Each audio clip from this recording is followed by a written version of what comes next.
All right, so let's get started. Hi, everyone. My name is Cara Popecki. I am the Writing Support Specialist at the Southern California Writing Center, and I'm here today to represent the SoCal Writing Center as we talk about APA 7. I'm going to go over some of the basics today. So I'm not going to go into like heavy detail. So if you need real support with that, I encourage you to do one of two things.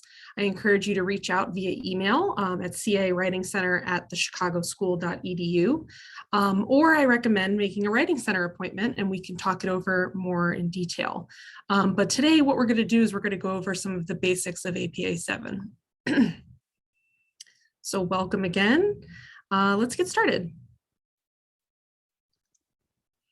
So today we're going to go over three different aspects of APA 7. We're going to go over formatting.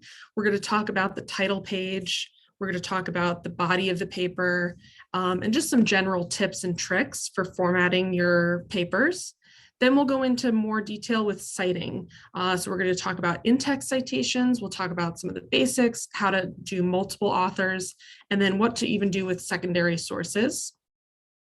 Then we're going to talk about references on the references page. So we'll actually go over how to do a book, a journal, and a website.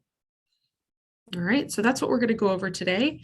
All the information you see today is something you can find in the APA 7 manual. So if you have a copy of the manual, I highly recommend using that as you write your papers. I also recommend getting a copy if you do not have one. It's really useful. If you don't have a copy, we always have the internet, right? We can always Google it, and I'll give you some great websites at the end of this presentation. But until then, let's go over format. So let's start by making a template. I encourage you to open up a Word document as you watch this webinar so you can make your own template. So to start, I would recommend copying kind of what you see here to start your own template. But I have a question, and feel free to answer in the chat box. What do you notice about the title page of this paper? What are some details that you notice? Feel free to answer in the chat box.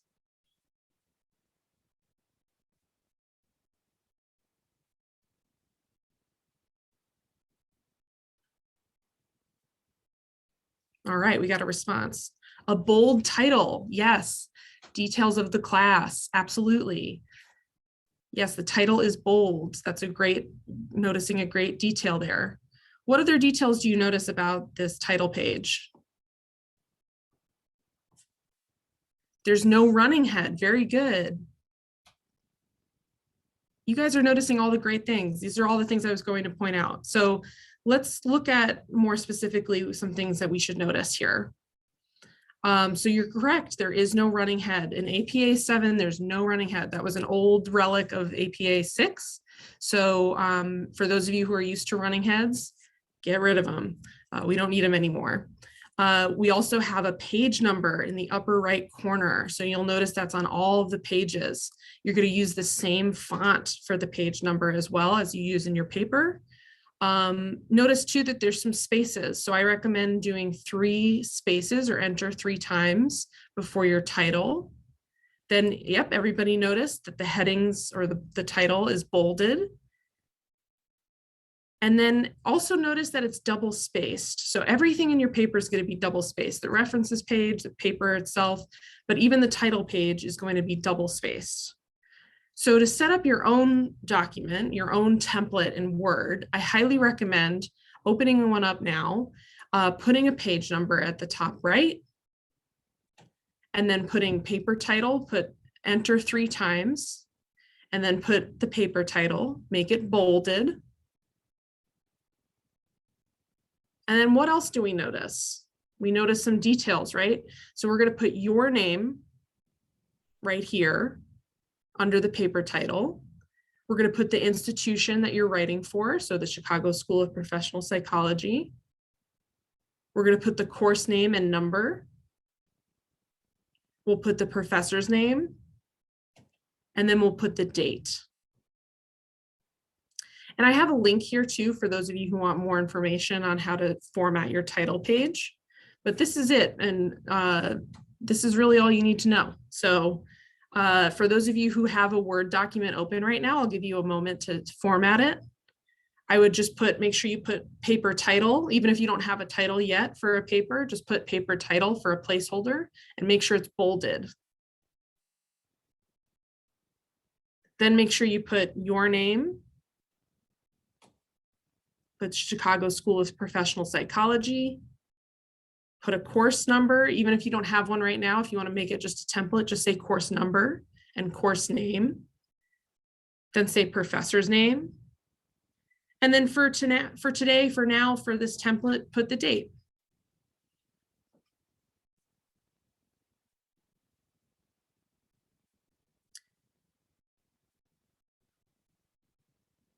So great, I'm getting a question here. How do I copy this into a Word document? So you can't copy this. You're gonna have to make it on your own. At the end of this, I can share this PowerPoint. So what we're gonna do is I'm recording this and I will have this link posted on our YouTube channel. So I'll share that with all of you at the end. And I will have a link to this PowerPoint as well available. So I also have another question here. Is the space between the paper title and the name more? So I would put one space between the paper title and the name. And then I have a question here too about how does this change for a dissertation? Would we just remove the course information? Correct. That is correct. You would just remove the course information. And you're welcome. All right, so we're going to move on from the title page now, and we're going to look at the body of the paper. So what do you notice about the body of the paper? Let's take a moment now. Feel free to answer in the chat box.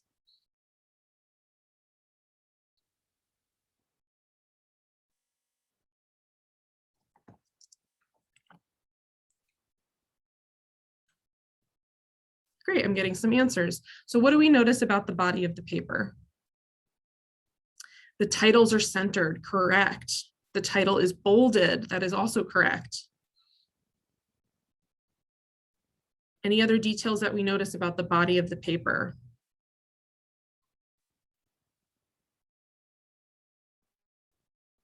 There's an indent. Yes, that's something people often miss. There's an indent. It's a 1/2 of an inch. There's no running head. There's space before each paragraph. Yes.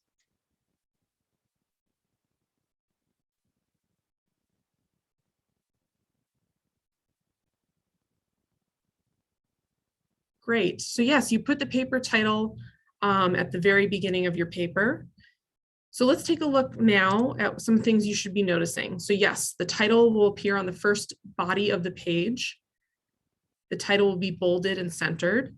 Notice too that there's page numbers. It continues throughout the body of the document. So we had it on our title page, number 1. So on this page, it would be number 2. And then we have a first main level heading.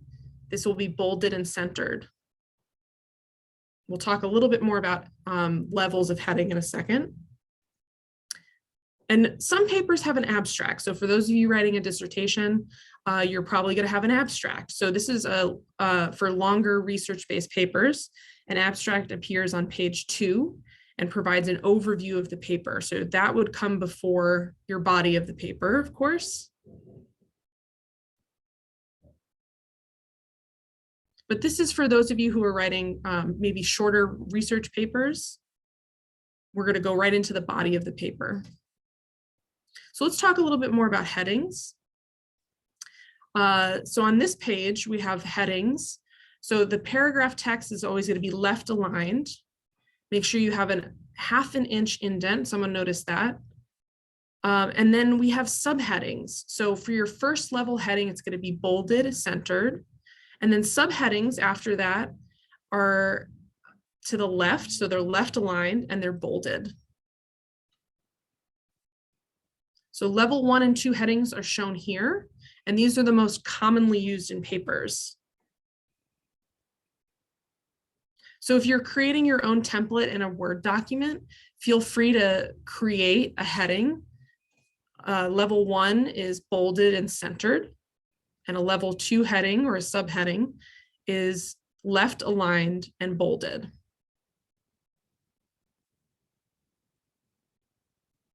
And I'm going to show you a chart now of all the different types of headings you would use in a paper. So feel free to take a moment to copy this down or ask any questions. But when you're formatting the body of your paper, you start with a level 1 header. This is centered, boldface, and it's also title case heading. Title case heading means that the first letter of each word is capitalized. A level 2 heading is flush left, boldface, with also title case heading. Now, if you go down another subheading, so if you're going to use another header, you can use level 3, which is flush left, boldface, italics, and then still title case heading. And then we also have levels 4 and 5. So level 4, this is probably something you'll see more in dissertation work, more detailed writing, longer research papers. For those of you who are working on that, you'll see level 4, which is indented, boldface, title case heading, and it ends with a period. And then finally, level 5, if you get there, it's very rare, but sometimes we see this. We'll have an indented, boldface, italics, title case heading, ending with the period. So take a moment now to copy down this chart if you need to.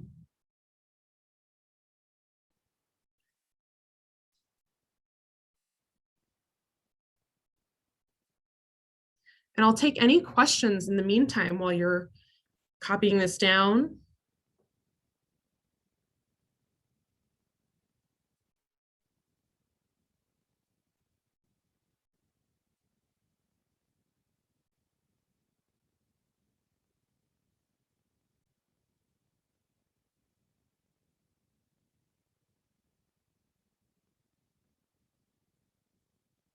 Yes, so I have a question here about the title of the paper. So the title of the paper, I will go back to that for just 1 second, just so you can see.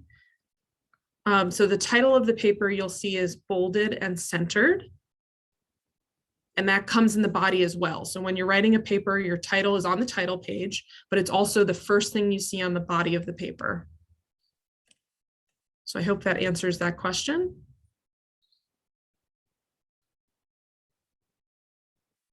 Great question. Are levels different than subheadings?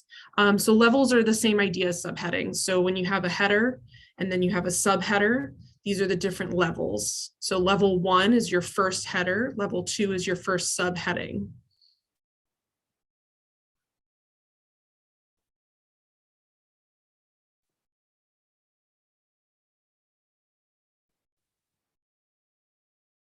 I have another question. Do these levels go in order? Yes, they do. So these levels go from level 1. We start with level 1, then we go to level 2, level 3, level 4, and then sometimes level 5.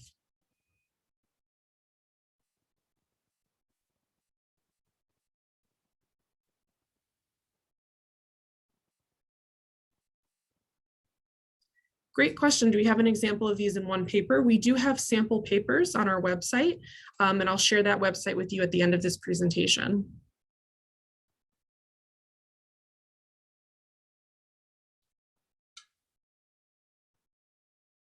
All right, so let's move on. Let's talk about some formatting tips. So I highly recommend using page breaks between your title page, your abstract, your body, and your references page. Oftentimes students just press enter key and that really messes up the formatting. So make sure when you separate your pages, your title page from your body, your abstract, and your references page, that you use a page break function. So this is in Word document, you go to insert, page, page break. Another tip is to select your entire text in the paper and then apply your font and your spacing. Do this at the end of your writing process to ensure consistency. So a lot of times students will like take pieces of it and then highlight it and put it in a font or put the spacing in later, and this can really mess up your formatting. So make sure at the end of your writing, before you submit your paper, you go select all. I like to do Control A to select all, and then click the font, make sure it's all in a consistent font. and click the spacing, make sure it's all double spaced. Remember, the entire paper is double spaced. And then of course you can look up how to format figures and charts as needed. There's guides for that. And again, I'll provide you with the website with guides for that at the end of this presentation.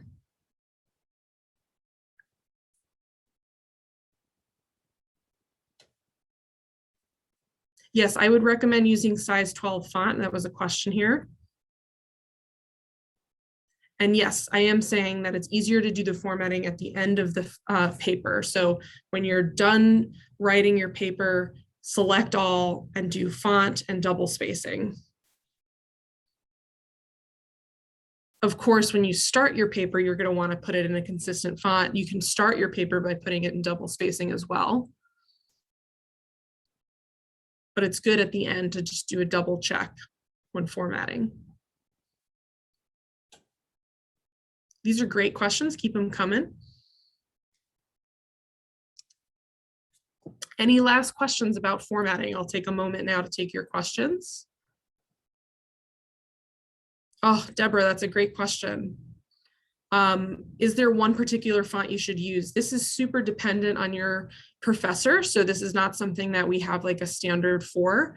I recommend using the font that your computer defaults to. So for me, that's Calibri. But again, there's no one particular font that you should be using necessarily. What font is not accepted? That's another great question. I would ask your professor before you submit your paper what fonts are not accepted, but generally it's good to stay away from the funkier ones. You know, what is it called? Comic Sans, you don't want to use stuff like that. So stick with the more standard fonts like Calibri. I got a few more questions here. Yes, the first page of your body, I'm guessing that's the question. So it's asking first page should always include a title, correct? In answer to that, yes, the first page should include the title of your body.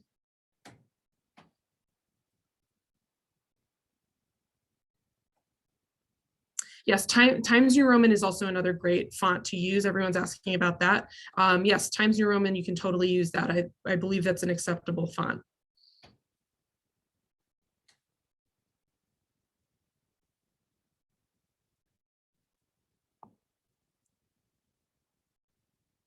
Great question. What size font should you be using? Usually 11 or 12. So 11 or 12 is a good font to be using in your APA 7 papers.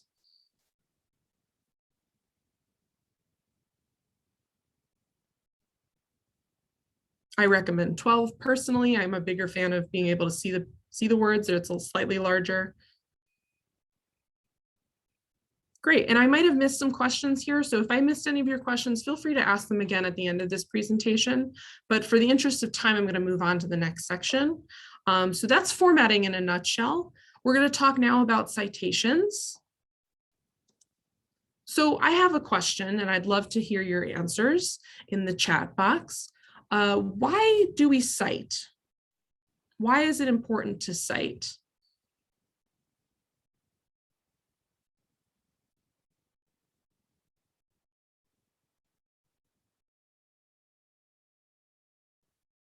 So one person said, so that our readers can locate the source. Excellent. We cite to give credit to the original author. Absolutely. Because we don't want to be sued. LOL. Yes, absolutely. To avoid plagiarism. Not get in trouble for plagiarism. Give credit to the author. Yes, these are all great answers. It's ethical. Wonderful. So citations are super important. I think we can all agree that it's very important to use citations and use them correctly. So let's talk now about the basics of citations. So first of all, I just want to go over the basics of when do we cite? When do we do citations? So there's 3 different ways I've broken it down here. We're going to cite when we are directly quoting or paraphrasing another author's work. We are also going to cite when we refer to research an author conducted. And we're also going to cite when we reference an idea we got from an author. So this could be an original theory, a concept from a textbook, or basically anything that's new to you. So if you're writing and you're not sure of something and you look it up and you want to put it in your paper, make sure that because it's a new concept to you, you're citing that work. So that's when we cite. When do we not cite? When we are writing about our own experiences and opinions. But of course, it's always a good idea to back up ideas with citations. We don't cite when we're describing a client interview or case study. We don't cite when we're referencing a general concept or general knowledge. But of course, when in doubt, include a citation. And we don't need to cite when our entire paragraph is about one source, which we've already referenced and cited at the beginning of the paragraph. I still encourage you to use language to make it clear this is all the same source. And of course, when in doubt, what am I going to say? Use a citation. So let's go over some of the basics of in-text citations for APA 7. The in-text citation lets your reader locate which source in your references list you're citing. So someone mentioned this in their response earlier, which is great. The author and the year provide the information needed in most cases. So we'll talk about what happens if you don't have that information in a moment, but for the most part, you should have an author and a year. So you're going to use that to create your citation. So you can include the author's name in the parenthetical citation or in the narrative. So those are the two different ways we cite within text citations. The first one is citations take practice, parentheses, Smith, comma, 2020, parentheses, period. So that's a parenthetical citation. It comes at the end of the sentence. We can also include it in our narrative. So you can actually put Smith argued or Smith said or whatever you want. So we'd have Smith, comma, the year, not comma, sorry, parentheses, the year, parentheses, argued that citations take practice. So notice it's part of the sentence to put their name. So either of these are correct. There's no one way to go about it. You can do either way. Parenthetical citations are useful when you just want to paraphrase or cite their work. Narrative citations are really good for incorporating it into your sentence. If you're using a direct quote, be sure to include the page number after the quote. So whether you're doing a parenthetical or a narrative citation, you're going to want to say, as Smith 2020 stated, and then we'll have a direct quote here. When it comes to APA style, practice makes perfect.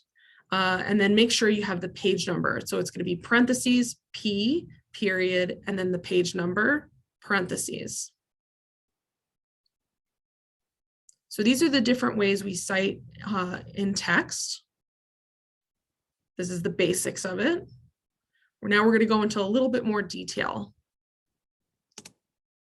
So what happens when we have more than one author?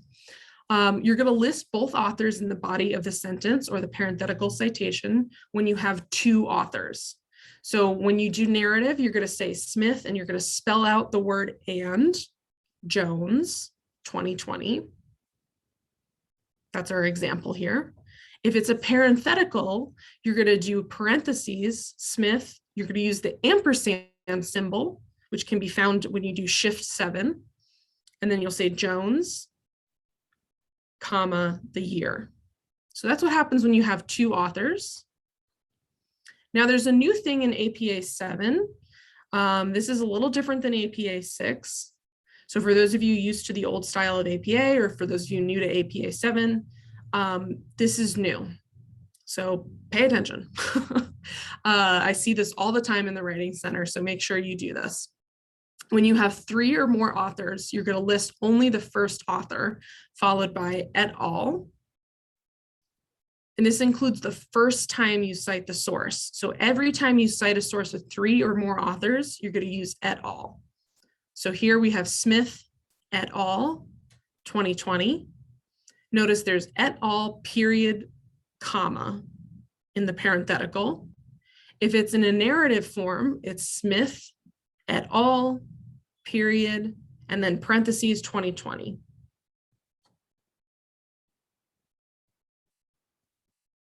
So feel free to take a moment to jot this down.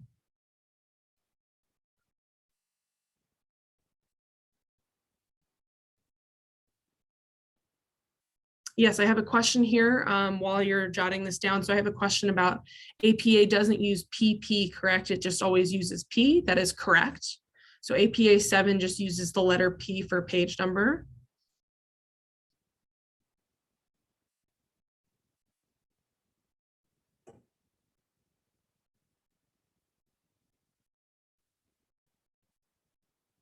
I have another question. What is the difference from a parenthetical citation and an in-text citation? Those are the same thing. So a parenthetical citation is when your citation comes at the end of a sentence and it's in parentheses. And that is an in-text citation. These are great questions. Keep them coming.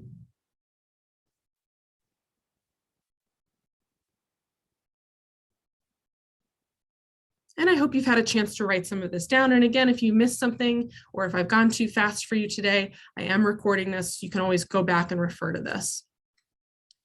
I'm going to move on to the next slide. So we're going to talk about secondary sources. So this is when things get a little tricky. A primary source is the original research. So for example, in the one I'm going to give you is B.F. Skinner. And a secondary source is the source you're reading about it in. So for example, if you're reading a textbook by Jones and there's a quote in that textbook by B.F. Skinner, that's going to be your secondary source is the textbook and the primary source is B.F. Skinner. So when referencing a primary source, you do not personally read, you should cite the secondary source you did read. So for example, you're going to use the author and the year for both. And you're going to use the words as cited in. So for a parenthetical citation or the one that comes at the end, we'll do parentheses, Skinner, comma, 1953, comma, as cited in Jones, comma, 2017, parentheses. So that's an example of what happens when you found a secondary source, or rather you have a primary source that's cited in a secondary source. One thing to note, in your references section, you will only list the secondary source, e.g. your textbook.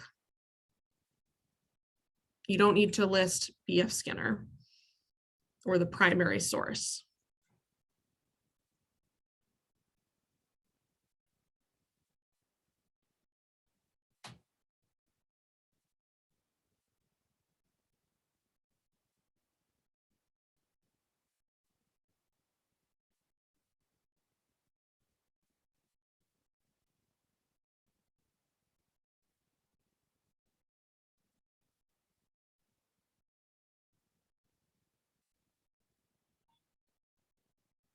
That's a great question. KJ just answered his or her own question. They asked, how would we write that if we were beginning the sentence with that?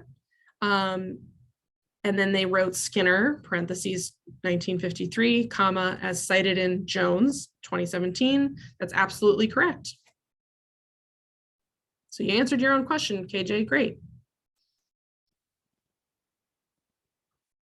All right, I'm going to give you just another moment to write this down if you need to as an example. I would just recommend writing down the example and then noting primary and secondary source.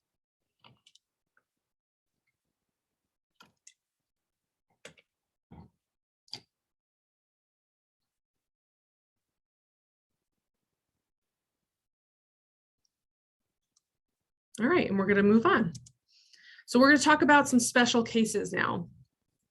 So when you have two items in parentheses next to each other, so for example, according to the American Psychological Association, we'll have parentheses, APA, semicolon, and then the year. So you're not going to put two different things in two different parentheses. You're going to put them in the same parentheses using semicolons. So another example, multiple authors have observed this phenomenon. And then we'll put in parentheses Jones et al. 2019. And then notice there's a semicolon. Then we have Smith and Patel 2017, semicolon, Wang 2020, parentheses, et cetera, et cetera. We could go on, right? So you can list authors in alphabetical order by first author when citing multiple authors at once.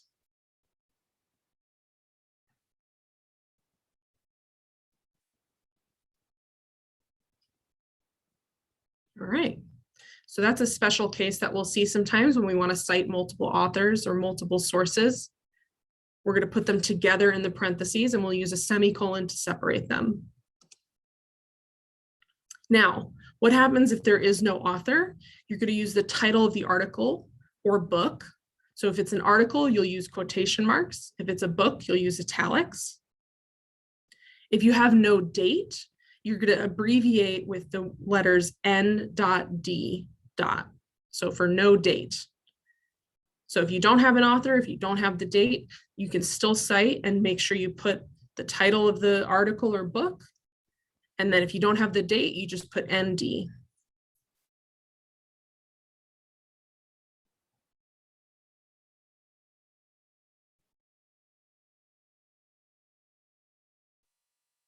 There's a question about the slide before. Let me just go back to that for 1 second.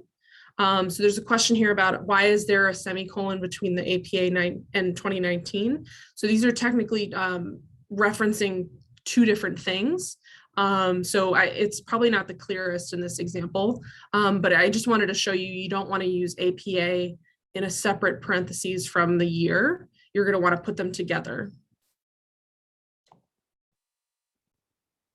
All right, so again, no author, we put the article title or the book title. No date, we put N.D.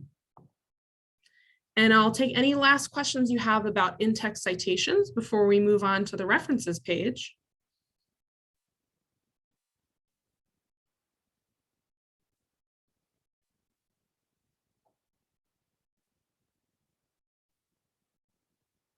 Great, I have some questions. Let's see.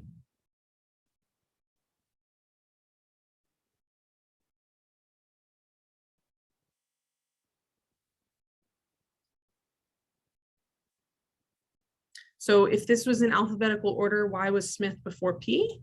Let me take a look back at that, make sure that's correct.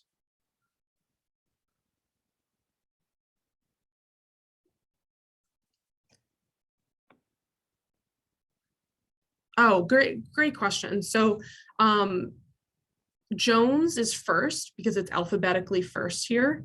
Then Smith and Patel wrote an article together. So the way it is cited in the references page, that Smith comes first. So it doesn't mean you have to necessarily alphabetically list the authors when they're all part of one citation. So Smith and Patel are part of one citation. So it's Jones, Smith, Wang. So that was a great question about the alphabetical order.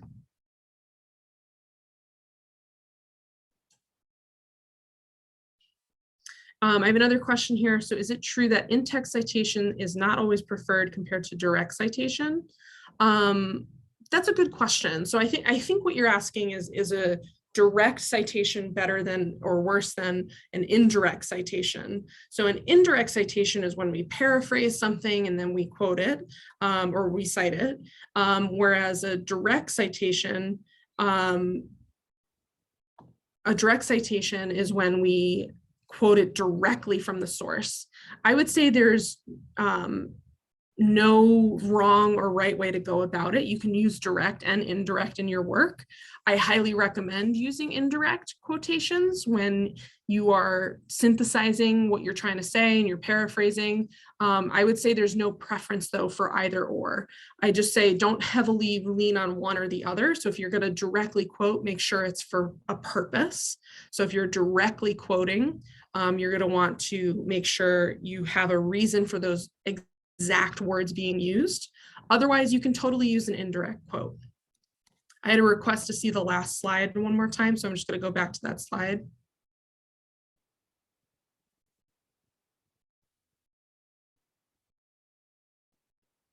Great, I have a question here about, let me know what we do when we repeat citations. When we repeat citations, we're going to want to it's kind of dependent actually, so on how you're repeating it. So if you're repeating a citation in the same paragraph, as long as you're being clear that you're using that same source, you don't necessarily need to cite it again. However, if it's a new paragraph, I highly recommend citing it again. In fact, you should cite it again in a new paragraph.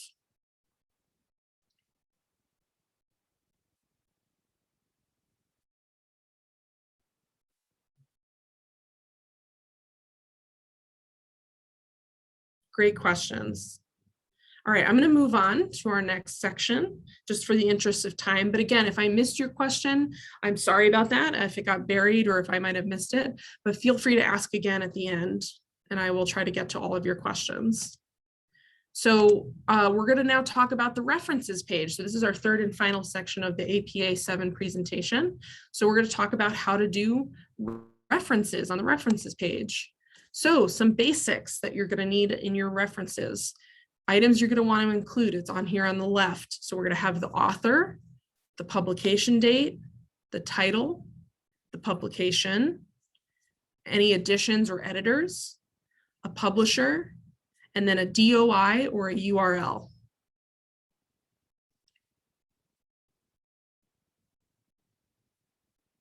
If you don't have all of that information, that's okay. Just make sure you put as much of that information as possible. Now, another thing to note in your references page, you're going to want to list your references in alphabetical order by author. You're going to want to use a hanging indent. So all lines after the first line of the reference should be indented 0.5 inches or half an inch. And be sure to follow all rules about capitalization and italics for each type of source. We'll talk about that in a moment.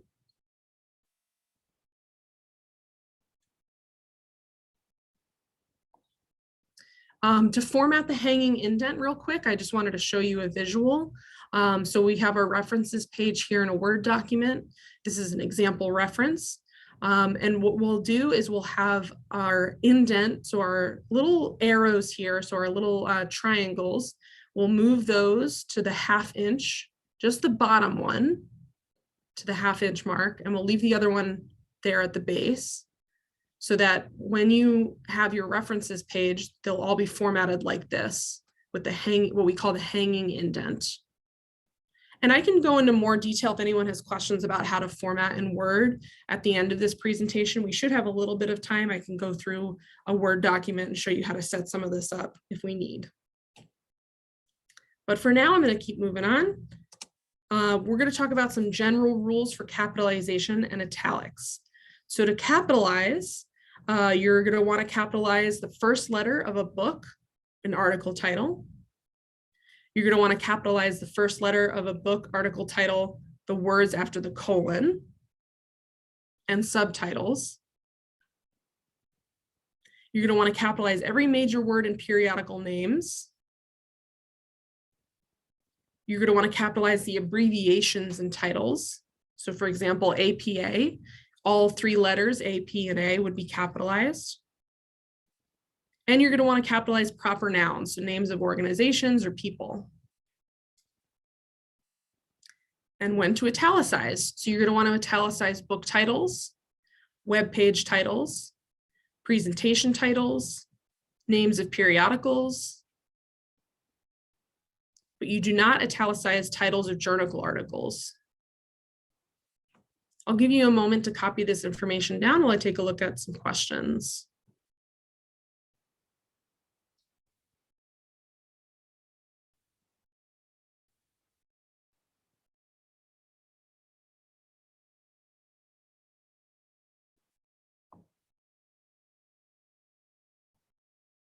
Someone asked, why do we use DOI or URL?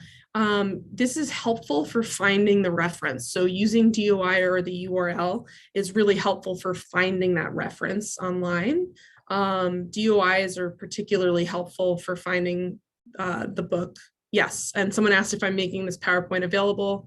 I am going to make it available at the end of this. So if I'm going too fast or if you're missing something, don't fret. I will make sure this is available.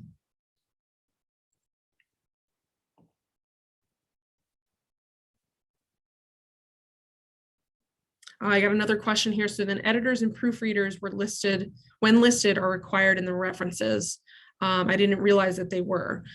So proofreaders are not required in the references, but editors, if you have an editor of, like, for example, of a book, yes, you can put them in.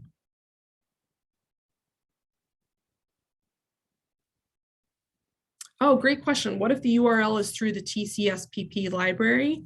The only way to access the URL is to have a TCSPP account. That's a great question. I would still encourage you to put the URL, even if it's a TCSPP library URL. Because that way, especially your professors should be able to find it that way.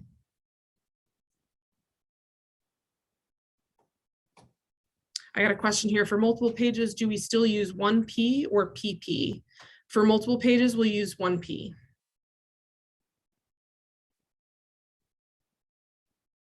All right, so let's take a look now at references when we reference a book. So here's how we're going to format it exactly. So this is an example with two authors. So we put their author last name, comma, first initials. We'd use the ampersand to indicate and. Author last name, comma, first initials. We'd put the copyright year, period, title of the book. And remember, a book is always going to be italicized.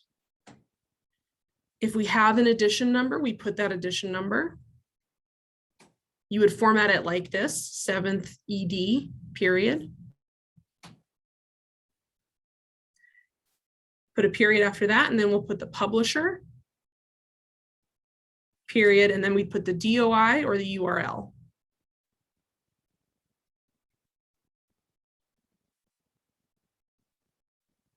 So that's how you reference a book. I'll give you a moment now to write that down.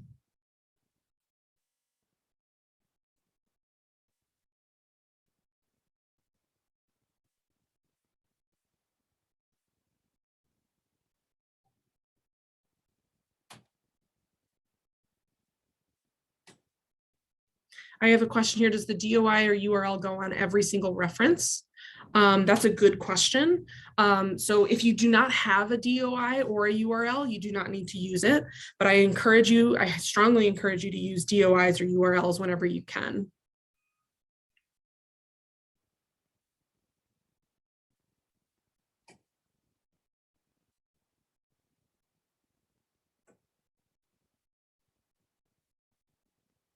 I have a question here from Nicole, but I'm not totally sure I'm understanding the question, so forgive me, but I'm going to read it aloud. I used to apply reference style, APA style, for my Word document, and it set all references, but it is 6th edition. Does TCSPP provide 7th edition to students? That's a good question, Nicole. I don't have the answer to that one. So feel free to email me and we can talk about that. And I'll try to find the answer for you. All right, so this is how you reference books. I hope you had a moment to write this down. I'm going to move on to the next section, how to reference journal articles. You'll notice it's very similar. So we'll have the authors, the year, then we'll have the title of the article. Notice it is not italicized because it is from a journal. Then we will italicize the name of the periodical that it came from. We'll put a volume. And then this number symbol is to represent the page numbers. So we'll put any page numbers that we got it from. And then we'll put the DOI.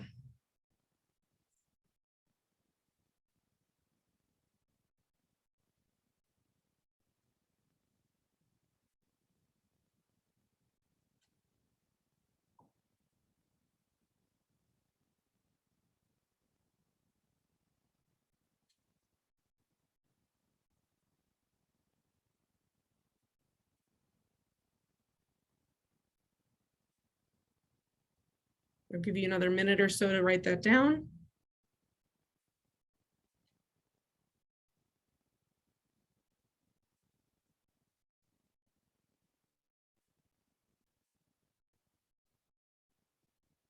And of course, this is a lot of information today. So if you're missing anything or if you feel like overwhelmed by all this information, do not fret.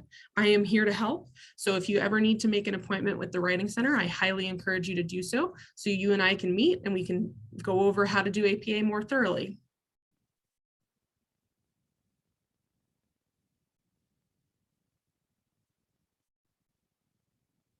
Great question. Alda asked how do we address page numbers when we address a website? You do not need to put page numbers if it's from a website. So if it's from a website directly, don't put page numbers, unless of course it for some reason has page numbers.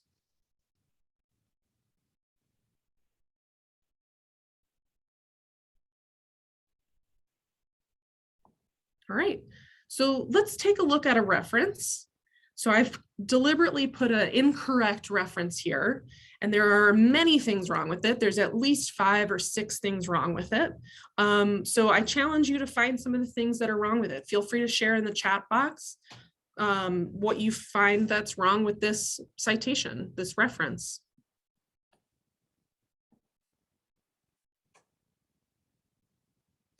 Great, the year goes after the title. The title is italicized and it shouldn't be. It's not double spaced, good. Volume needs to be a full word. There is no indentation. You guys are noticing some really great things. This is exactly right. So let's take a look at how we can fix this reference. So we fixed it. So now when we fixed it, actually volume doesn't need to be a full word. Volume can be just abbreviated with VOL period. But everything else was correct. So we have to put the year right after the author right here.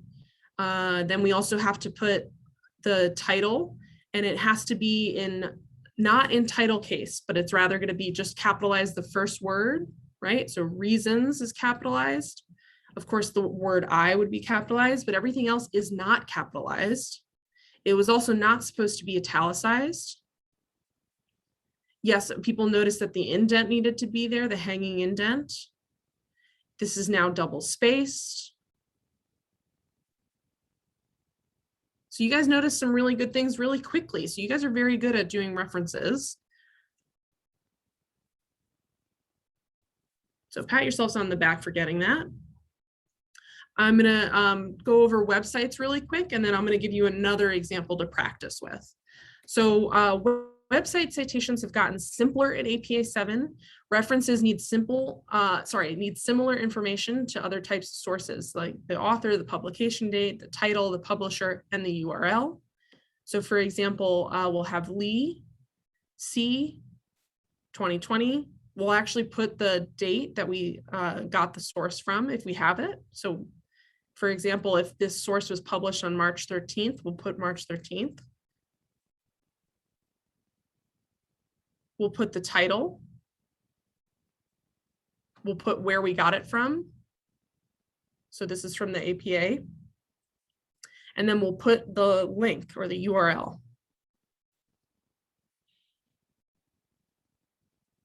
So again, it's pretty simple. It's the author, publication date, title, publisher, and the URL.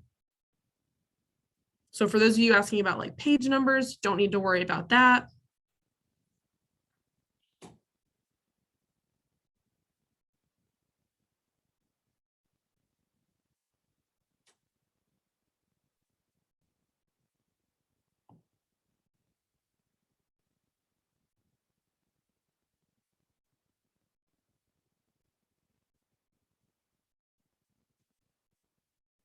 So great, I'm just checking out some questions here.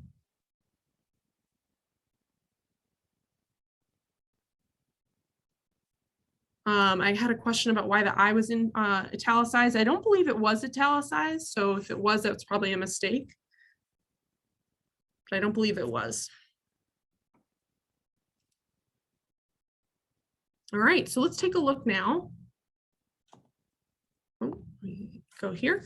So let's practice together. So I want you to take this information that I'm giving you and create 3 things. I want you to create an in-text citation, and I want you to try practicing both parenthetical and narrative. And I want you to try practicing turning it into a reference for a reference page. So feel free to do this on your own, write it down or put it in a Word document. You don't need to share this in the chat box necessarily, because I will be putting up the answer in a moment. But take about, I'm going to give you about 1 to 2 minutes to just practice putting this into an in-text citation. So how would you cite this in a text? And then how would you cite this on a reference page? So take a moment now to do that, and I'll try to answer any questions that come up in the meantime. I had a question, can we book a one-on-one review of our dissertation? Absolutely. We love seeing you for dissertations. That's what I did all summer, was I met with people about their dissertations. So feel free to come on into the Writing Center or make an appointment online. And I'll go over how to do that at the end.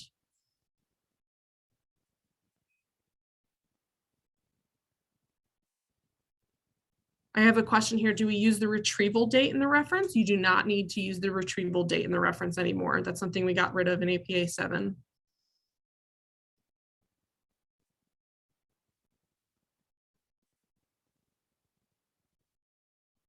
Good question. I have a question here. Are the words after the colon in the title still lowercase, or is the first word uppercase after a colon? I'm going to see if anyone can answer that. Does anyone have a sense of the answer to Dia's question? So would we capitalize the B in best and the F in frenemies, or wouldn't we? Who thinks they know the answer? KJ says just the B. Jacqueline says, yeah, capitalize. Tiffany says yes, because it's still part of the title, question mark. These are great. Let's remember. So we actually did go over this, and I'll show you in the answer in a moment. So if we have no other questions, I'm going to show you the answer now. Oh, I do have another question. Oh, no, I don't. Okay, so people are just saying, yes, you would capitalize it. So that's great. So here's how we're going to do it. I'll show you the answer now. So the reference here at the bottom, we're going to put the B in best would be capitalized because it comes right after a colon. So we capitalize the subheading or the subtitle, sorry, but we do not capitalize the F in frenemies.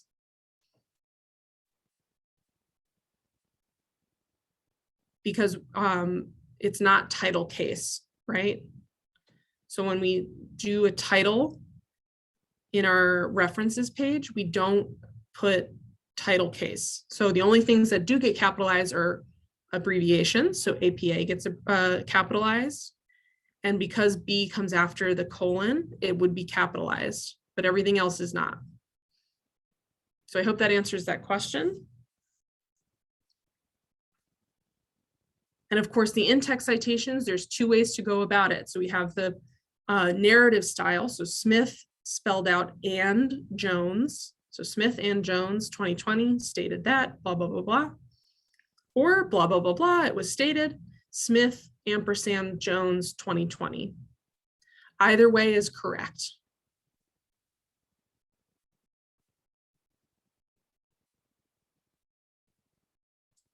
KJ asked if that was a book and not a journal, would you capitalize? That's a good question, KJ. So let's actually go back to our slide from earlier to figure that out. So we would capitalize the first letter of the book in the article titles, but we would not capitalize the whole thing. So it would be the same rules would apply. So notice here, it would be the same rules if it was a book.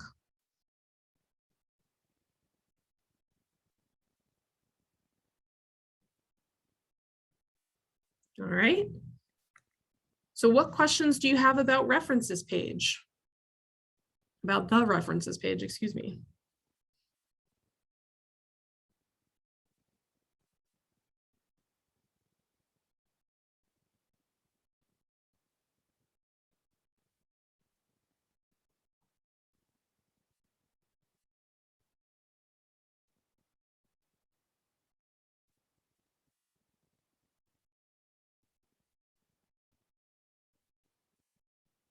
All right, I'm not seeing any questions about the references page, so I'm going to move on.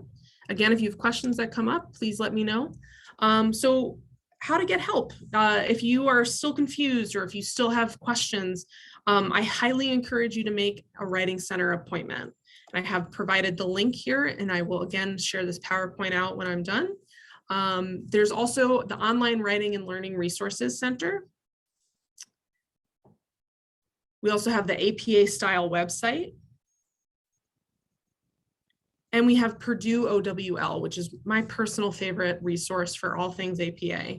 So when you have questions about APA 7, I would recommend Googling Purdue OWL and then type in what it is you're looking for. So for example, if you have a question about how to do headings, I would type in Purdue OWL headings, and it should be the first thing that pops up.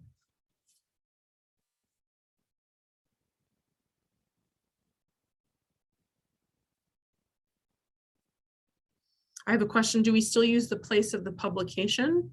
No, you do not need to put the place of publication.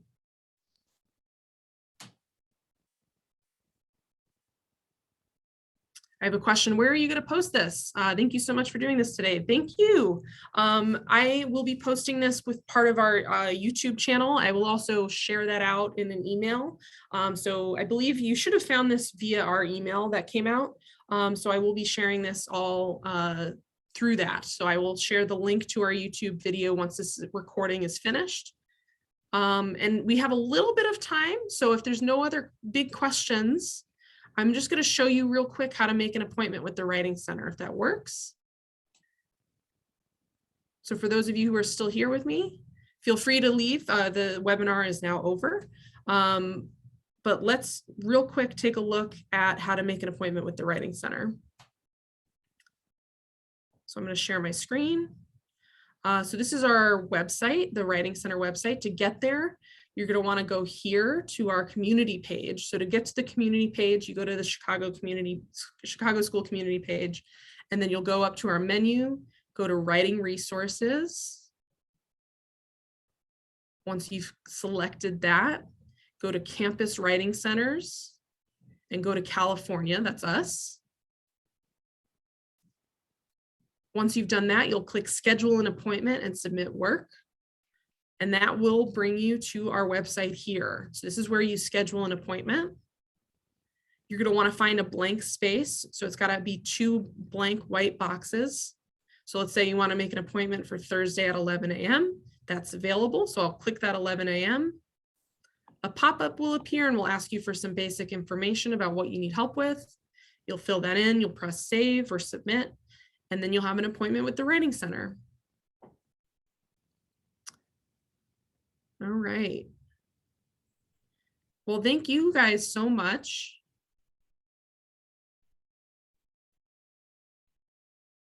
So I have a question. Are they 30 minutes appointments? They're actually hour-long appointments. So we take appointments by the hour. You can just schedule them in 30-minute increments. For the YouTube link, I'm actually going to copy paste that right here. So I've pasted, oops, let me put this for everyone. All right, there's the YouTube link. So if you need access to our YouTube channel, that's where it is. Obviously, this video is not up yet, but when I'm done recording, I will post it there.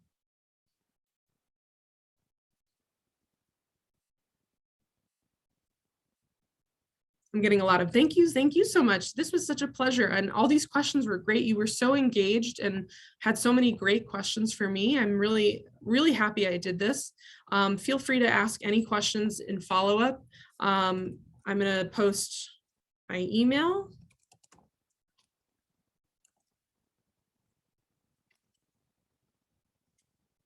So my email is there in the chat box as well for those of you who need my email address. If you have any follow-up questions, feel free to email me. And if I missed your questions today, I apologize. I did try to get to as many as I could.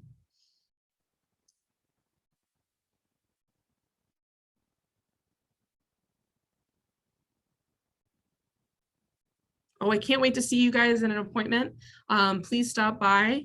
Thank you so much. And this concludes our webinar for today. Thank you again. Bye-bye.